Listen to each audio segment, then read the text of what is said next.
और राम जी चित्रकूट में रहते, समय बीता और राम जी को लगा अब प्रचार प्रसार ज्यादा हो गया, लोग ज्यादा आने लगे, तो यहां से आगे चलना चाहिए। तो भगवान चित्रकूट से आगे बढ़े और अत्रि जी के आश्रम में पहुंचे।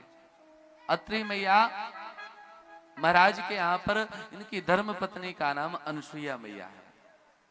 और अत्रि ऋषि के आश्रम में ठाकुर जी पहुंचे तो श्री किशोरी जी, श्री सीता जी माँ अनुसुईया के यहाँ पहुंची है। माँ आपने पति सेवा करने के लिए अपने संकल्प मात्र से मंदाकिनी प्रकट कर दी। जल लेने के लिए जा रही थी, जल ना होने के कारण तुरंत योग बल से अत्रि के आश्रम से ही मंदाकिनी का उद्गम है। तो मां ऐसा पतिव्रत धर्म का पालन आप करती हैं, इस पुत्री को भी आप कुछ शिक्षा प्रदान करिए। बहनों के लिए श्री किशोर जी ने मां अनुसुईया से शिक्षा प्राप्त की। मां कहती हैं कि बेटा, स्त्री के लिए सबसे बड़ा धर्म, सबसे बड़ा अनुष्ठान, यज्ञ कर्म पति सेवा है। पति की सेवा यदि वह कर रही है तो उसे कोई दान जप यज्ञ करने की आवश्यकता नहीं पड़ती। वह शर्ते मन क्रम वचन से वह पति सेवा में तत्पर हो। इन पतिव्रता स्त्रियों की श्रेणी बताने लगी मैया कि पतिव्रता स्त्रियां कितने प्रकार की हैं। कह महाराज, एक ही धर्म एक व्रत नेमा, काय वचन मन पद पद प्रेमा। तीनों से ही, कर्म से, वचन से, मन से केवल पति के चरणों में प्रेम हो। और इन प्रेम करने वाली जो पतिव्रता स्त्रियां हैं, इनके 3 प्रकार बताए मैया ने।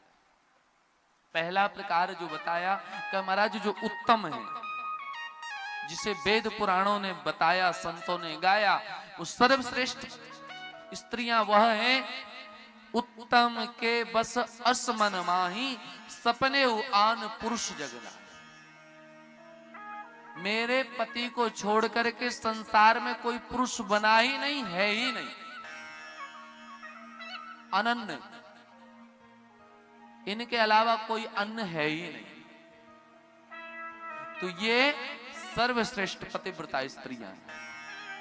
कहे महाराज, मध्यम दर्जे की पतिव्रता स्त्री वह है जो कहे महाराज, मध्यम पर पति देखें कैसे, भ्राता पिता पुत्र सम जैसे। संसार में पुरुष तो हैं, परंतु कोई मेरा भाई है, कोई मेरा पिता है, कोई मेरा पुत्र है, इस भाव से जो देखती हैं वो मध्यम दर्जे की। और कहे महाराज, धर्म विचार समझ कुल रहे। धर्म और कुल के कारण जो बंधन में बंधी हुई हैं, बची हुई हैं, ये निम्न दर्जे की पतिव्रता स्त्रियां। ऐसे पतिव्रता स्त्रियों के बारे में सुंदर शिक्षा दी है।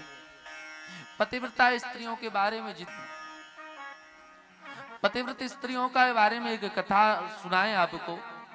कहते हैं महाराज, एक पतिव्रता स्त्री अपने पति की सेवा कर रही है और सेवा करते करते पतिदेव गोद में ही सिर रख के सो जाते हैं। निद्रा को प्राप्त हो गए पतिदेव। अच्छा, निद्रा अभी लगी ही थी, तब तक देखते क्या भी 1.5 साल का बालक थोड़ा थोड़ा चलना सीख रहा है। उस बालक को देख करके इनको लगा अभी अभी यज्ञ करके उठे हैं, अभी अभी हवन करके उठे हैं। और आंगन में यज्ञ कुंड की आहुति हुई है महाराज। हर एक घर में यज्ञ कुंड बनते थे। क्यों बनते थे? कहे महाराज, नित्य यज्ञ किया जाता है। 3 प्रकार के ऋण हैं हमारे ऊपर, देव ऋण, ऋषि ऋण, पितृ ऋण। देवताओं को नित्य आहुति दे करके हम देव ऋण से मुक्त होते हैं। महात्माओं के चरित्र को गा करके संत सेवा कर करके हम ऋषि ऋण से मुक्त होते हैं। और संतति उत्पन्न करके हम पितृ ऋण से मुक्त होते हैं। ये नित्य यज्ञ की परंपरा थी, परंतु धीरे धीरे यज्ञ की परंपरा विलुप्त होती गई। अब तो महाराज कभी पूजा पाठ होती तो हवन होता है। एक महात्मा जी थे, वो कहा करते थे, हमने यदि हवन की परंपरा गवाई ना होती तो मुंह पे मास्क लगाने की नौबत आई ना होती। ये परंपरा छोड़ दी तो महाराज बीमारियां प्रारंभ हो गई। तो यज्ञ करके स्वामी जी उठे हैं, अग्नि धधक करके लौ निकल रही है। अब डर ये रही है ऐसा ना हो कहीं बालक यज्ञ कुंड में गिर जाए, इसलिए सतर्क है, देख तो रही है बालक को, इशारे में रोक भी रही, परंतु बच्चा तो बच्चा धीरे धीरे यज्ञ कुंड के पास पहुंच रहा है। अब यहां पर पति की निद्रा टूट जाएगी तो मेरा पतिव्रत धर्म नष्ट हो जाएगा, और पति को नहीं जगाती हूं तो मेरा बच्चा आज अग्नि में गिर करके समाप्त हो जाएगा। महाराज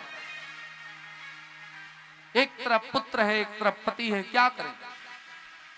मगर पतिव्रता है, पति धर्म का चुनाव किया, नेत्र बंद कर लिए, और कुछ ही क्षणों बाद आवाज आई धड़ाम से यज्ञ कुंड में रोते हुए बच्चे के गिरने की। महाराज नेत्रों से अश्रु की धार बहने लगी, और नेत्रों से जब आंसू बहे तो आंसू बह करके जैसे ही पति को स्पर्श हुआ, और पति को स्पर्श होने के बाद उनकी निद्रा टूटी, गोद से सिर हटाया, ये दौड़ करके यज्ञ कुंड की ओर दौड़ लगा दी। परंतु देखते क्या है कि उस यज्ञ कुंड की लौ में भी, अंगारों में भी बच्चा ऐसे खेल रहा है जैसे कमल पुष्पों पे खेल रहा हो। ये पतिव्रता धर्म की महिमा है। भगवान उसकी हर इच्छा को पूर्ण करते हैं जो पति की सेवा करते हैं। अब महाराज आपने तो बड़े कठिन कठिन व्रत बता दिए कि संसार में कोई पुरुष ही नहीं है, तो सोचना ही मुश्किल है हमको। चलो तो दूसरा सोचो, मध्यम पर पति देखें कैसे, भ्राता पितृ पुत्र पिता सम जैसे, और सेवा के लिए ना इतनी सेवा कर सको तो कम से कम प्रयास ये करो, स्वामी जी सो रहे हैं तो झाड़ू लगाने के बहाने पंखा तो बंद ना करो। हाँ, गर्मियों में इस विधि जगा देती हो, और ठंडी में पंखा चालू, पोंछा सुखाने के नाम पे जगा देती हो, चालू कर देती हो कि पोंछा लगाए सूख रहा। जान करके अपराध से बचना चाहिए। उस प्रातः काल से लेके संध्या काल तक केवल और केवल आपके और आपके जो बच्चे हैं इनकी जरूरतों के लिए वो घर परिवार का सुख छोड़ दिया, दिन रात इसी में दौड़ रहा है। हम उनकी सेवा ना कर सकें तो हम उनमें बाधक ना बने, हम उनके मन को शांत करने का प्रयास करें, हमारे कारण उनका मन अशांत ना हो। परिस्थितियां क्या है? पत्नी गई मायके, पति को फोन करती, आप हमको लेने आ जाइए। अरे अभी तो गई हो तुम, अभी बच्चों की छुट्टियां भी पूरी नहीं हुई, रहो ना कुछ दिन। पत्नी कहती है मैंने मम्मी से लड़के देख लिया, बहन से लड़के देख लिया, भाई से लड़के देख लिया, सबसे लड़के देख लिया, जो आपसे लड़ करके शांति मिलती है वो कहीं नहीं मिलती, आप लेने आ जाइए। मतलब अकारण ही लड़ाई करने से बचिए, सेवा में त्रुटि जान करके ना करिए, इतना ही पालन कर ले महाराज तो बहुत है।